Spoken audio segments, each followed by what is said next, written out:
All right, in this video, we're going to look more into adding our fractions, but figuring out what happens when our answer is a little bigger than we expected. So we're going to look first at a problem like 9/10, which we know is almost 1 whole, plus 3/5, which also is over half.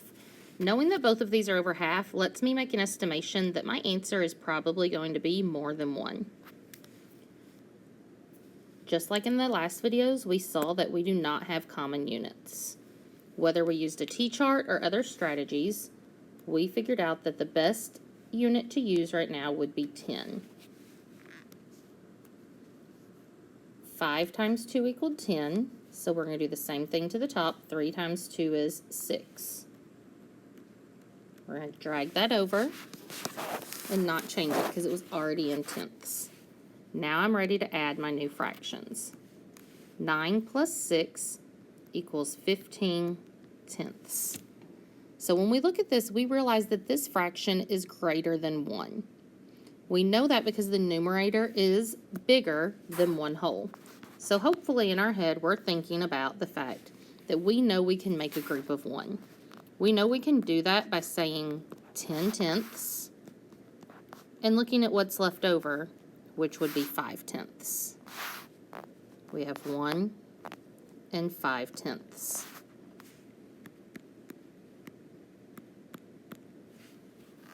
Just like in our other video, we may be ready to recognize that 5 tenths is equivalent to 1 1/2. Either way, either of these answers is acceptable. If this is not the strategy that you're thinking of to change our improper fraction over, that is perfectly fine as well. We've also learned that fractions are just a really fancy way to think about division. So we might think about 15 divided by 10. We know that we can make 1 whole group of 10. And when we do that, we have 5 left over.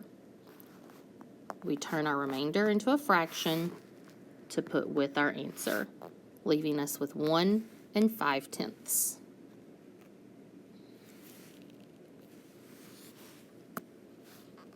Other times that you may need to rebundle our numbers is when we're adding with mixed numbers. We might say 2 and 3/7 plus 5 and 3/4. When we're looking at these, we're going to find a common denominator. I don't necessarily know 7 and 4 off the top of my head, so I may need to list those out to the side until I find one that they share.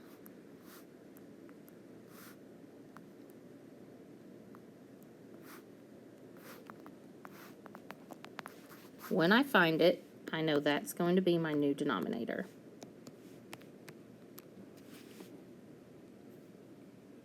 Now I'm ready to change these over.